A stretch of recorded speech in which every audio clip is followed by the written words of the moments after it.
Hello everyone, this is like my 8th time trying to record this video, but we're going to hopefully get through this one. Danny here today to talk to you about Duncan M. Hamilton's audiobook, Blood Debt, narrated by Simon Vance. In this video, I'm going to cover the narrative of the story, the job that Simon Vance does as the narrator. I'm also, as I do with all of my books, going to let you know if there's any elements to the story that you might want to be aware of before you listen to it around children, workplace, anything of that nature. I do that so you know about it ahead of time before you go listening to it around your kids and have to, shut it off. But before I get started, if, like me, you love audiobooks, however, you hate getting halfway through a book, totally regretting that you had picked that book because it wasn't what you thought it would be. The narrator sucked. There's elements that cause you to keep going, shut it off before someone hears what I'm listening to. Anything like that. Subscribe. Turn on notifications. Down in the comments, let me know of any books that you would like me to listen to. They got to be audiobooks because I drive truck all day. Listening to audiobooks, I'm good. Reading and driving truck, not a good combination. So it's got to be an audiobook. I'll listen to it. I'll post a review. I'll get back to you. You take it from there. This book is actually a book that I'm listening to thanks to a request from a subscriber. Thank you, Damien, for requesting this.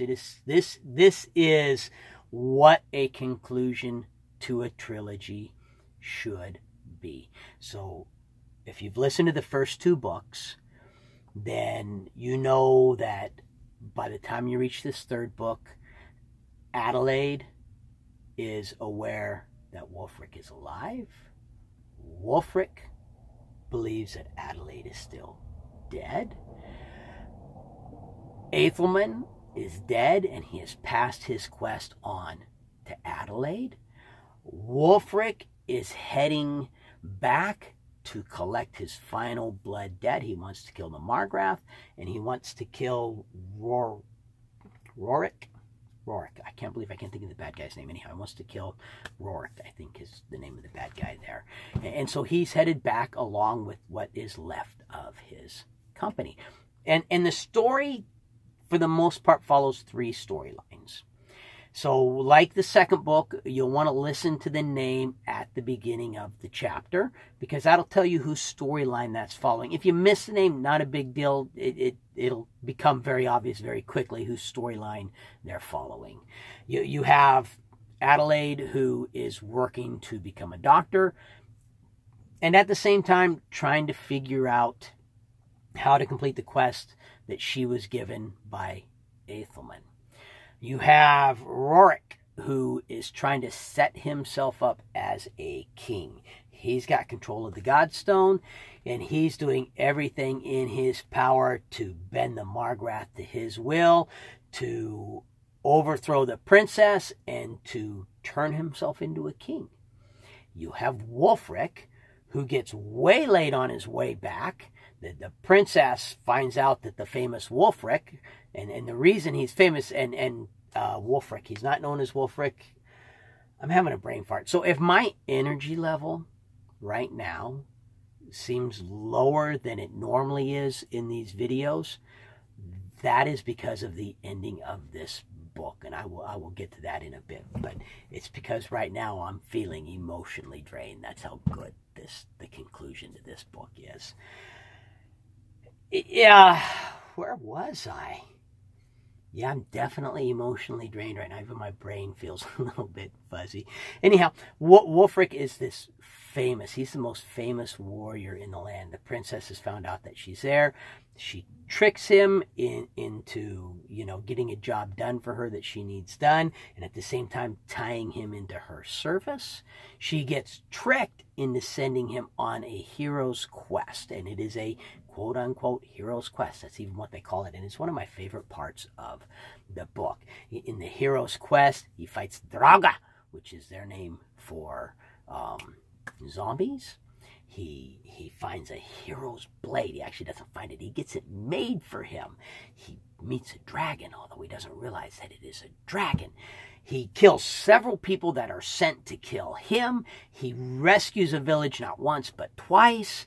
It's just, it's a great, epic, heroic quest. Very, very well done. Absolutely love that part of the story.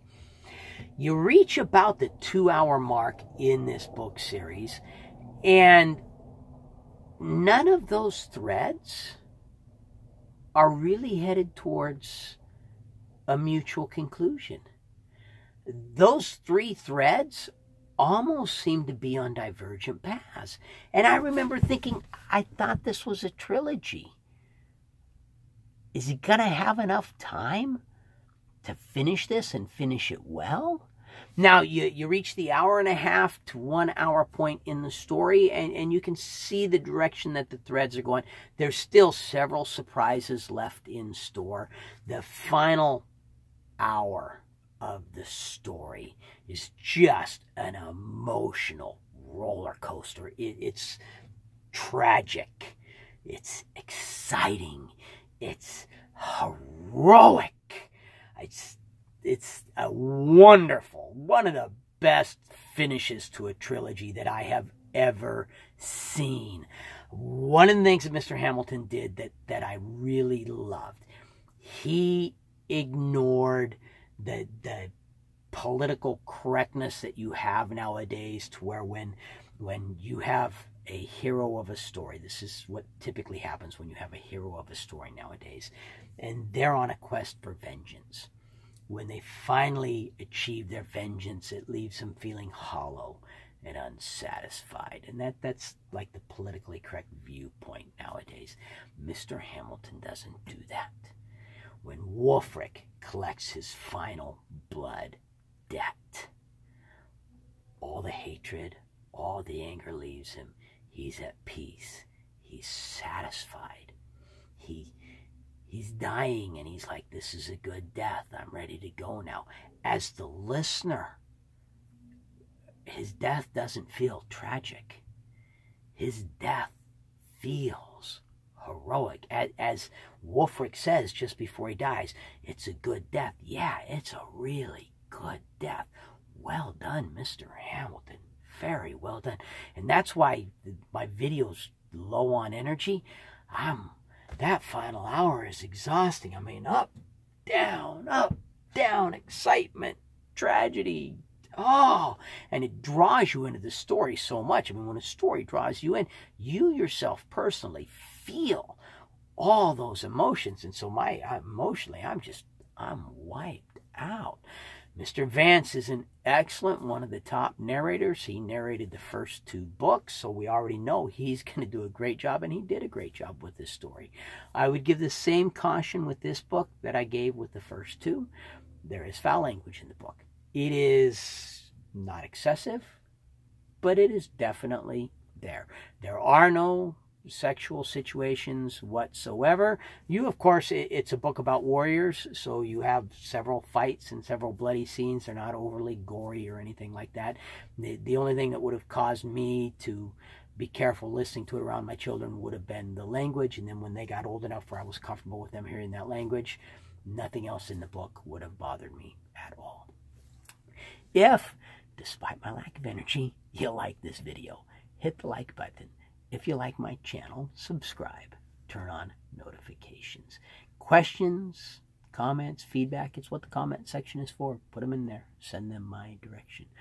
But most importantly, no matter what else you do today, make sure that today you listen to at least one really good audiobook. And I cannot recommend the Wolf of the North trilogy by Duncan M. Hamilton any more than I already do. Wonderful series. Thank you. Have a good day.